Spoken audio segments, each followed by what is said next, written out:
dengan Iran, entah itu masalah Hormuz ataupun masalah nuklir yang disebut denuklirisasi Iran?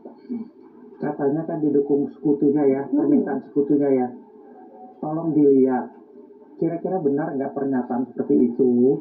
Kalau sekutunya dia itu berpuluh tahun sejak revolusi nggak pernah ditembak peluru satupun oleh Iran. Kok sekarang bagaimana mereka punya kesepakatan menyerang Iran, meminta Amerika gitu loh. Udahlah, apa yang dikatakan Trump, kalau saya, mudah-mudahan ada yang sama-sama saya percaya, nggak usah percaya apa kata Trump.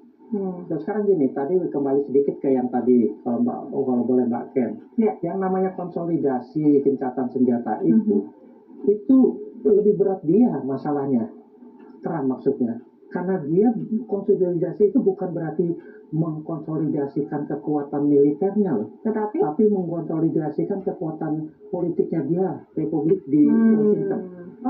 Sementara Iran yang namanya gencatan senjata mengkonsolidasikan itu yang menata kembali yang kurang dan menambah amunisinya yang tidak sulit dibandingkan rudal-rudal canggihnya Amerika. Loh, artinya apa?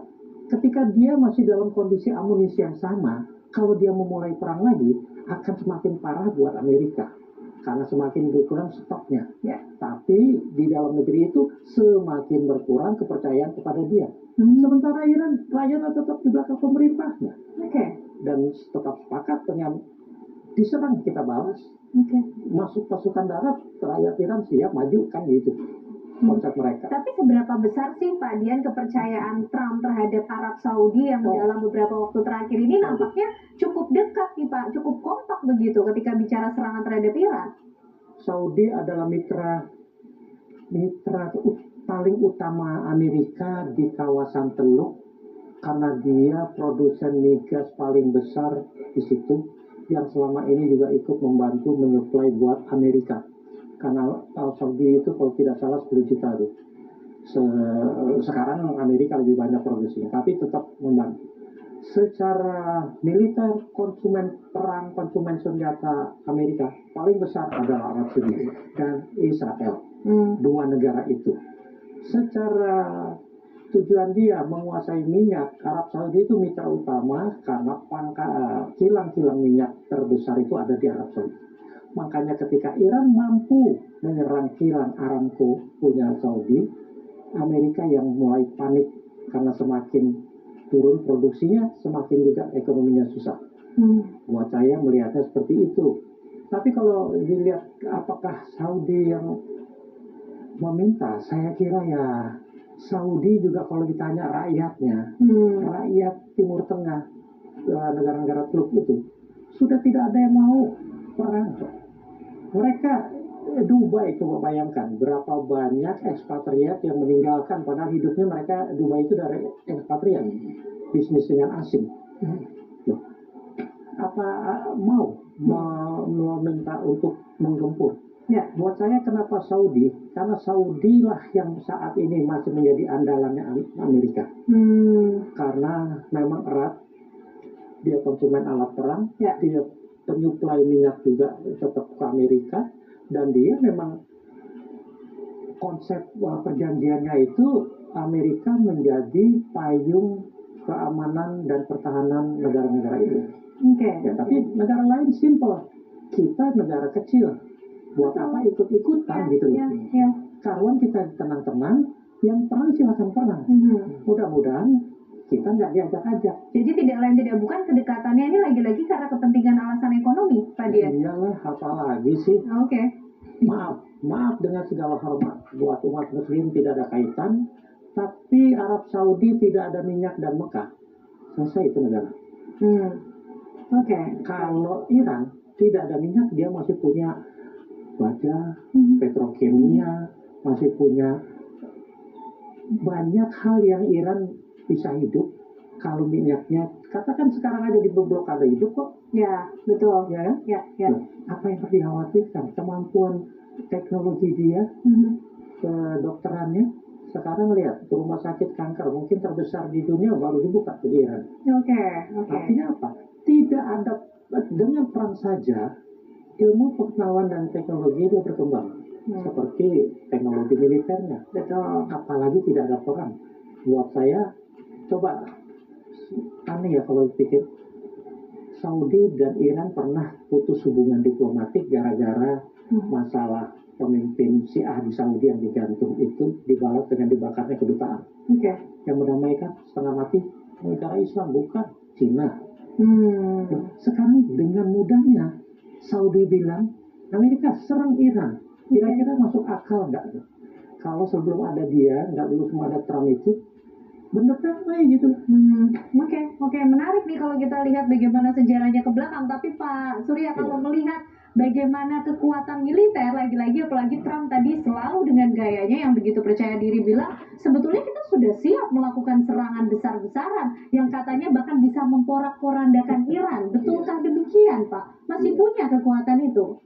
Kekuatan di omongannya iya, Mbak. Karena sejak awal tuh dia kan bilang, saya akan menyelesaikan Iran hanya 4 hari aja. Betul. Dia pikir Iran seperti Venezuela mungkin ya. Memang hari pertama dia sukses. Hari kedua dan seterusnya ganti dia yang diserang.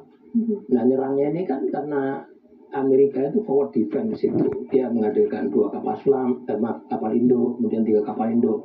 Dan kapal Indo ini kan hanya sebagai pangkalan aja untuk meluncurkan pesawat tempur mereka. Yang mereka andalkan negara-negara di Teluk itu, Mbak, di depan itu, Mbak. Arab Saudi, CS tadi itu, Pak. Nah, tadi Pak Dubes juga mengatakan, tidak bodoh orang-orang negara-negara ini. Dia itu kan minta perlindungan Amerika kalau dia diserang. Nah, kok sekarang dia mau perang, dia suruh nyerang juga. Dia berpikir kan.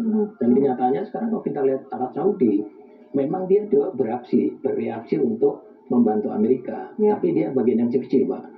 Bagian yang apa itu Houthi gitu ya. Iya, betul. Gitu karena yang juga terjadi di Bab el-Mandeb juga, Pak. Bab el-Mandeb ya, karena rencana penutupan berikutnya kan Bab el-Mandeb. Jadi Saudi dikasih PR ke Amerika untuk menyelesaikan para proksi-proksi yang ada di sana, Mbak, supaya Bab el-Mandeb nggak ditutup. Karena kalau Bab el-Mandeb juga ditutup, 2 choke point ini ditutup, bisa kita bayangkan bahwa ekonomi dunia makin anjlok karena kapal-kapal harus berputar jauh ke selatan Afrika seperti itu, Pak. Oke. Nah, kalau Iran sendiri seperti apa saat ini ya posisinya, Pak Surya? Karena kan tadi Trump lagi-lagi juga bilang Iran yang minta untuk tidak diserang, gitu. Walaupun Iran juga sudah dengan tegas membantah. Ya, betul, Pak. Kita tidak pernah mendengar pernyataan pemimpin Iran bahwa dia itu siap negosiasi awal. Tidak pernah dia. Selalu Amerika kan. Nah, dia nuruti. Tapi dia juga beneran nggak ini? Kalau nggak beneran, dia juga hati-hati. Begitu Amerika nyerang, dia balas nyerang. Artinya apa? Iran ini tetap berusaha mempertahankan diri, Pak. Walaupun katakan sekarang kapal-kapal tempurnya udah habis ya.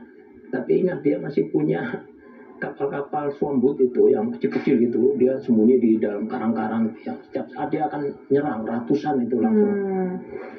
Dan terbukti sampai sekarang Amerika tidak mampu menerobos ya breakthrough dari Hormuz ya, tidak mampu juga untuk menetralisir ranjau yang sudah dipasang sana, dan tidak mampu masuk tadi karena tidak hanya ranjau, tidak hanya swamput, tapi juga ada peluru kendali untuk anti surface, anti kapal, dan juga ada drone-drone yang siap menyerang mereka. Terbukti sampai sekarang tidak bisa masuk. Artinya apa? Kemampuan bertahan Iran ini masih kuat. Belum lagi dibantu sekarang tuh pakai PET itu kan, yang untuk nembak pesawat tempur baru dari Cina kemarin berapa pesawat yang bawa itu. Nah, itu lebih kuat lagi andai kata nanti diserang dari udara atau bahkan diserang dari darat yang menggunakan kekuatan. Nah, menarik nih Pak Surya, kalau sudah menyebut Cina, sudah menyebut Rusia, kita juga jangan lupa terhadap Israel yang sebelumnya, waktu-waktu sebelumnya kemarin sempat dikabarkan renggang hubungannya dengan Amerika. Tapi di pernyataan terbarunya kan juga mengatakan bahwa Amerika dan Israel ini sudah siap kok melakukan serangan lagi.